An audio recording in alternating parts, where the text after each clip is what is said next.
प्यारे बच्चों, आपका इस वीडियो में हार्दिक स्वागत है। आज हम 11th क्लास का सब्जेक्ट बिजनेस फर्स्ट चैप्टर का इंट्रोडक्शन पढ़ेंगे, ठीक है। और साथ के साथ ये जानेंगे कि बिजनेस कैसे चलाया जाता है, बिजनेस में वो कौन कौन सी एक्टिविटियां होती हैं जो हमने ध्यान में रखनी होती है। बिजनेस का काम तो होता है सिर्फ प्रॉफिट कमाना। अब ये एक्टिविटी क्या होती है, ये दिमाग में बार बार घूमती है हमारे कि एक्टिविटी होती क्या है। एक्टिविटी को हिंदी में बोलते हैं हम क्रियाएं।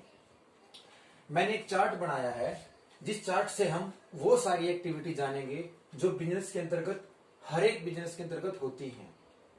तो जैसे कि मैं जब घर से बाहर निकलता हूं तो मैं देखता हूं मेरे चारों ओर कोई ना कोई काम हो रहा है, तो मैं उस काम को ही क्या बोलूंगा, एक्टिविटी हो रही है। कैसे?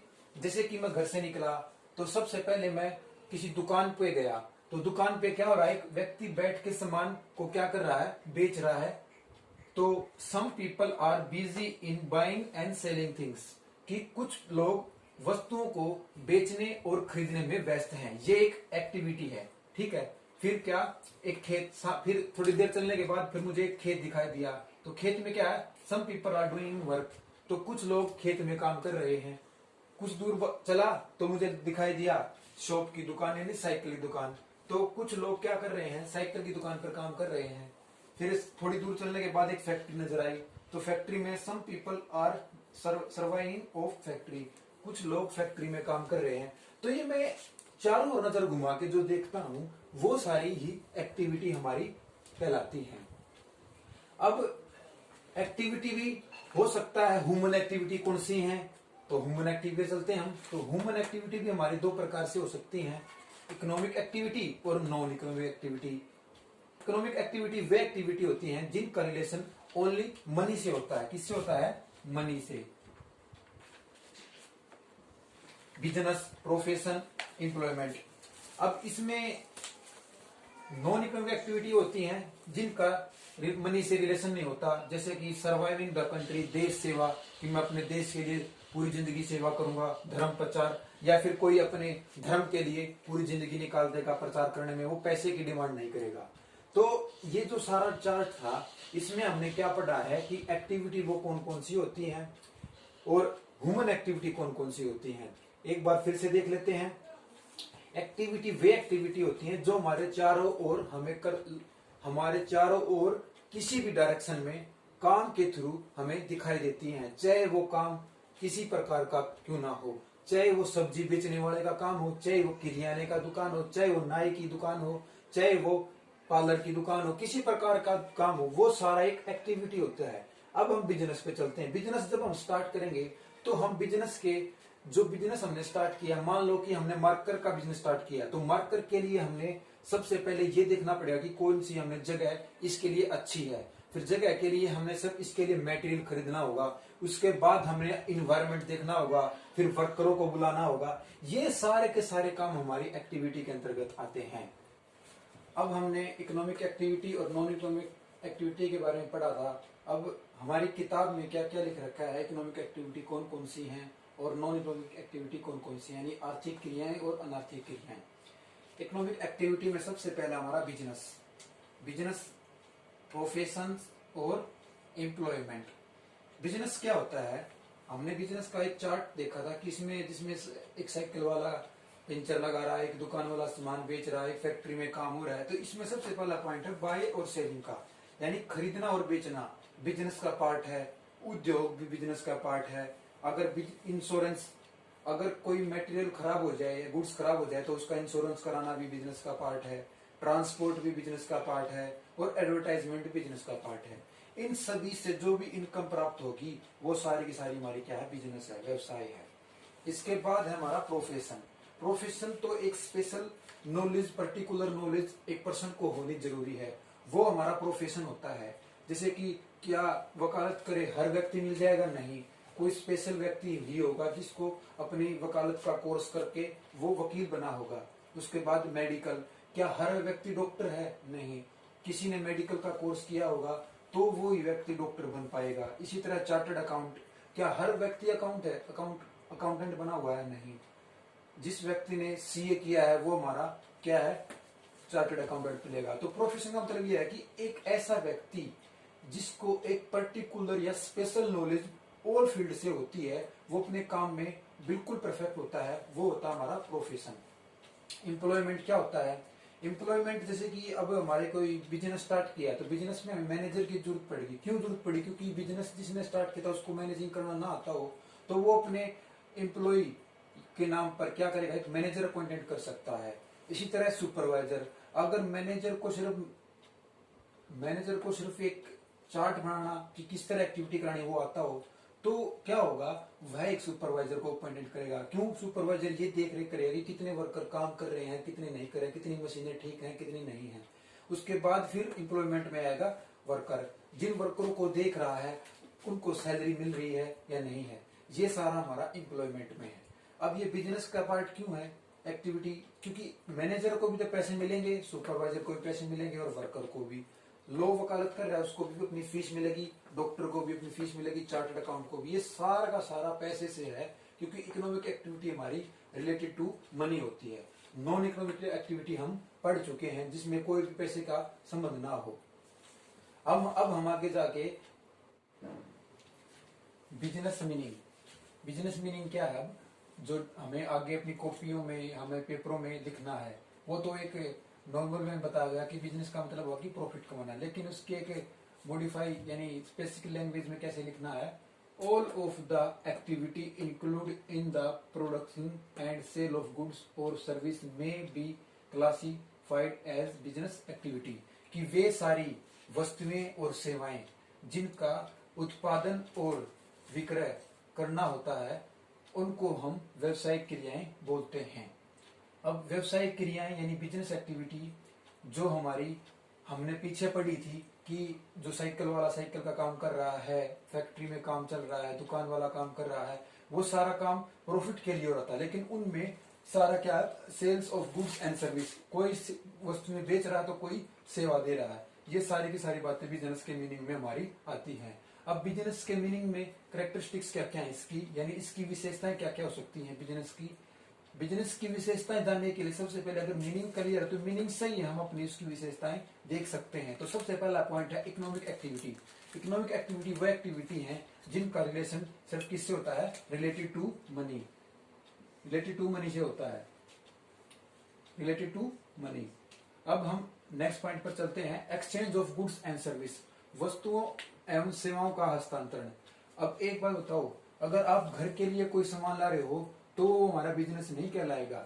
बिजनेस तब कहलाता है जब वो वस्तुएं सेवा बिजनेस के पॉइंट ऑफ व्यू से काम होते हैं। जैसे कि उदाहरण लो कि आपने घर के लिए नमक मिर्च खरीदा तो आप अपने घर पे लाओगे, उसको बिजनेस में नहीं ले जाओगे। बिजनेस के पॉइंट ऑफ व्यू से आपने कोई फर्नीचर खरीदा है या फिर कोई गाड़ी खरीदी है, बिजनेस में यूज होनी जरूरी है, तो ये हमारी exchange of goods and service कहलाएगा, वस्तुओं का हस्तांतरण कहलाएगा।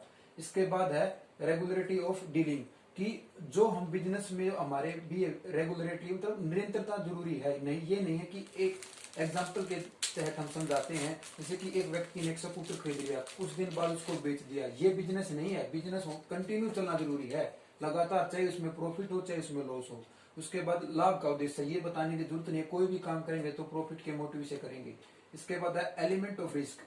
अब बिजनेस कोई फूलों की माला तो है नहीं कि आप जहां भी जाओगे आपको फूलों की माला पहना दी जाएगी, नहीं, यह कांटों से भरा होता है, जोखिमों से भरा होता है, जगह जगह पर जोखिम होते हैं। इसमें रिस्क है, कभी मौसम का, कभी वर्करों का, कभी मशीनों का, बहुत सारा रिस्क है जो हमारे बिजनेस में आता है। इसके बाद है क्रिएटिंग ऑफ यूटिलिटी, कि अब हम अपने बिजनेस को किस तरह सजाते हैं। जैसे कि एक दुकानदार के पास आप सामान लेने जाते हो, दुकानदार की आप दुकान में चारों नजर घुमाते हो और देखते हो कि वह एक ऐसा बोर्ड बना हुआ है जिसमें वो हर सामान को हर जगह नाम के हिसाब से रखा हुआ है, ताकि वह जो भी उसके पास कस्टमर आए, जो भी वो सामान मांगे, तुरंत उस सामान को दे दे। उसका मतलब होता है उस चीज को सजा के रखना, सजाना। इसके बाद लास्ट है हमारा कंज्यूमर सेटिस्फेक्शन। क्या कोई भी बिजनेस ये चाहेगा कि एक बार उसका प्रोडक्ट्स बिक जाए और बार बार ना बिके? ऐसा नहीं चाहेगा, क्योंकि कोई भी बिजनेस ये चाहेगा कि जब भी उसका कोई गुड्स बिके तो बार बार उसको खरीदने के लिए आए। उसी को क्या बोला जाता है, कंज्यूमर सेटिस्फेक्शन। अगर हम एक पेन भी बना रहे हैं और उस पेन से कोई भी कंज्यूमर सेटिस्फाई नहीं है तो हमारा बिजनेस खराब हो जाएगा। इसलिए जब भी हम कोई काम करें तो कंज्यूमर के ध्यान में रखते हुए काम करें, क्योंकि कंज्यूमर ही बिजनेस का क्या होता है, राजा होता है। प्रोफेशन का मीनिंग क्या होता है बेटा? प्रोफेशन का मीनिंग ये होता है जब किसी व्यक्ति के अंतर्गत कोई स्पेशल नॉलेज स्किल हो तो वह दूसरे को अपने गाइडलाइन, मार्गदर्शन दिखाए, डायरेक्शन दिखाए, एडवाइस दे। ये सारी की सारी चीजें प्रोफेशन के अंतर्गत आती हैं। क्या हमारी डेफिनेशन में यही बात लिख रखी है? देखते हैं। Profession is the occupation in which one process to have acquired specialized knowledge which used either in instruction, guiding and advising others। वही बात आगे कि एक कोई स्पेशल व्यक्ति होगा तो उसमें स्पेशली नॉलेज होगी और स्पेशली गाइड करेगा और स्पेशल इंस्ट्रक्शन देगा और स्पेशल ही सलाह देगा, सारी की सारी चीज स्पेशल देगा। अब इसकी फीचर्स क्या क्या हो सकती हैं, कैरेक्टरिस्टिक्स क्या हो सकती हैं? तो सबसे पहले स्पेशलाइज नॉलेज एंड टेक्निक, कि उस व्यक्ति में एक विशिष्ट ज्ञान होगा और साथ के साथ उसमें एक ऐसी टेक्निक होगी जो दूसरों से उसको अलग करती है। ट्रेनिंग एंड एक्सपीरियंस, और अगर वह व्यक्ति बार बार उस काम में ट्रेंड होता रहेगा और एक्सपीरियंस होता रहेगा तो उसको उतना ही ज्ञान, जैसे कि अगर मैं कहूं आपको कि आपको बार बार ये टॉपिक पढ़ना है, 10 बार पढ़ना है, तो आप इस टॉपिक पे इतने स्पेशलाइज हो जाओगे कि आप भी इस टॉपिक को पढ़ा सकते हो। कोड ऑफ कंडक्ट, आचार संहिता, कि इसमें प्रोफेशन के हमारे मीनिंग में हमें क्या ध्यान रखना होता है कि कोड ऑफ कंडक्ट की हमें ईमानदार, ऑनेस्टी, हमें ईमानदार के साथ साथ उसमें नैतिकता, सच्चाई, ये सारी बात ध्यान रखनी होती है। क्योंकि अगर हम कोई भी बात झूठ बोलेंगे, या जैसे कि वकील झूठ बोलेगा, टीचर झूठ बोलेगा, अकाउंटेंट झूठ बोलेगा, तो वो प्रोफेशन नहीं कहलाएगा। क्योंकि प्रोफेशन में एक ऐसी टेक्निक होती है जो लोगों को अच्छे से एडवाइस, गाइड और इंस्ट्रक्शन देती है। लास्ट पॉइंट है हमारा कि priority of service over economic, की यह हमारा पैसे से संबंध नहीं होता, इसमें हम सेवा भाव यानी सर्विस देते हैं किसी भी, जैसे मैं पढ़ा रहा हूं तो मैं इसमें आपसे पैसे की उम्मीद कम लगा के आपको एक टॉपिक के बारे में अच्छे से एक्सप्लेन कर रहा हूं, ये क्या प्रायोरिटी है मेरी, ठीक है। लास्ट है इसका एम्प्लॉयमेंट यानी रोजगार। रोजगार क्या होता है? जब भी हम किसी दूसरे व्यक्ति के अंडर जाके काम करते हैं तो वो हमें पैसे देता है, वही हमारा क्या होता है? एम्प्लॉयमेंट। अब देखते हैं क्या लिख रखा है। It refer to that economic activity under which people work of other and receive remuneration in lieu therefor, कि जब भी हम किसी दूसरे व्यक्ति के अंडर काम करेंगे तो वो व्यक्ति हमें बदले में उस काम के पैसे देगा, उसी को क्या बोला जाता है? एम्प्लॉयमेंट। अब इसकी कैरेक्टरिस्टिक्स देख लेते हैं क्या होती हैं। सबसे पहला सर्विस ऑफ अदर आएगा ना, क्योंकि किसी दूसरे के प्रति हमें कोई सेवा देनी होती है, कोई काम करना देना होता है। जैसे कि अगर आप घर में काम करवाते हो, आपने मकान बनाया तो आप लेबर लाओगे, मिस्त्री लाओगे, तो वो आपके अंडर काम करेंगे तो आप उनको पैसे दोगे। फिर अब पर्सनल सर्विस, यह व्यक्ति की खुद की सेवा होती है, यह किसी दूसरे को वो सौंप नहीं सकता। क्या मिस्त्री मजदूर को काम सौंप सकता है? नहीं। क्या मजदूर मिस्त्री का काम कर सकता है? नहीं। तो यह खुद की सेवा होती है उसकी पर्सनली। फिर है एग्रीमेंट, कि एक जो व्यक्ति घर पे काम करने आया था उसका समझौता उस मालिक के साथ हुआ था कि मैं आपका घर बना के तैयार कर दूंगा, बदले में मुझे आपको ये मेरी डिमांड है, वो हो गया हमारा एग्रीमेंट, समझौता। इसके बाद है सर्वेंट, क्या वो मिस्त्री उस मालिक का नौकर हुआ? बिल्कुल हुआ, क्योंकि वो उसका बदले जो उसने काम बोला वो काम कर रहा है। नो रिस्क, इसमें किसी प्रकार का रिस्क नहीं होता, क्योंकि ओनर ने पैसे लगा रहे होते हैं, हमने तो काम करना होता है या वर्करों ने काम करना होता है। फिर है नो नीड कैपिटल, क्या मजदूर को पैसे लाके मालिक को देने होते हैं? नहीं, मजदूर तो सिर्फ मजदूरी करके अपना पैसे वापस ले जाता है, इसमें नो नीड कैपिटल। तो आज हमने बिजनेस इंट्रोडक्शन पढ़ा है क्लास +1 का, तो अगली वीडियो में हम बिजनेस का आगे कंसेप्ट पढ़ेंगे। धन्यवाद।